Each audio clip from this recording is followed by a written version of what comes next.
Hello বন্ধুরা, আজ থেকে আমার এই ইউটিউব চ্যানেলটি শুরু করলাম। ছোটদের জানাই আমার ভালোবাসা ও গুরুজনদের জানাই প্রণাম।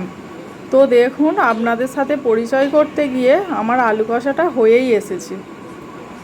আলুর দমটা বানাতে যে যে উপকরণ লেগেছে: সর্ষের তেল, তারপর দিলাম তেজপাতা, শুকনো লঙ্কা, গোটা এলাচ, ডালচিনি, লবঙ্গ, গোটা জিরে। তারপর দিয়ে দিলাম আলুটা ভেজে চাড়া করে একটু চিনি দিয়ে দিলাম। তারপর নেড়ে জল দিয়ে দিলাম। তারপর আলুটা সিদ্ধ হয়ে গেলে চারমগজ বাটা, কাজু বাদাম বাটা দিয়ে নামানোর সময় সানরাইসের মিট মশলা দিয়ে নামিয়ে নিলাম।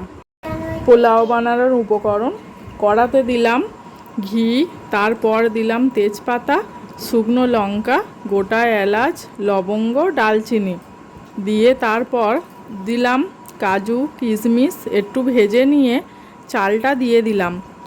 চালটা ভালোভাবে ভেজে নিয়ে ওতে দিলাম জিরে গুঁড়ো, ধনে গুঁড়ো, ফুড কালার, তারপর দিলাম চিনি পরিমাণ মতো, নুন দিয়ে দিলাম,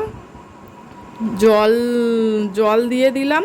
আচ্ছা, এখানে বলে রাখি, জলটা যদি 500 গ্রাম চাল হয় তাহলে আপনি 500 গ্রামই জল দেবেন। আপনাদের একটা কথা বলে রাখি, পায়েস আর মালপোয়ার ভিডিওটা আমি অফ ক্যামেরায় করে নিয়েছি। 9টার সময় ঠাকুরমশাই পুজোর জন্য এসে গিয়েছে।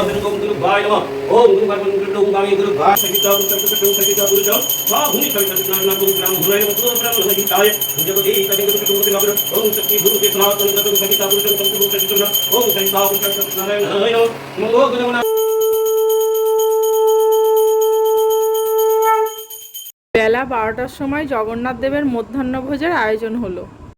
সবাই মিলে বিকেল 5টার সময় রথ টানতে বেরিয়ে পড়লাম। এই ছিল আজকে রথযাত্রা উপলক্ষে ভিডিওটি ভালো লেগে থাকলে আপনারা লাইক, কমেন্ট, সাবস্ক্রাইব করবেন। আপনাদের সহযোগিতা পেলে আরও ভিডিও পোস্ট করব। জয় জগন্নাথ।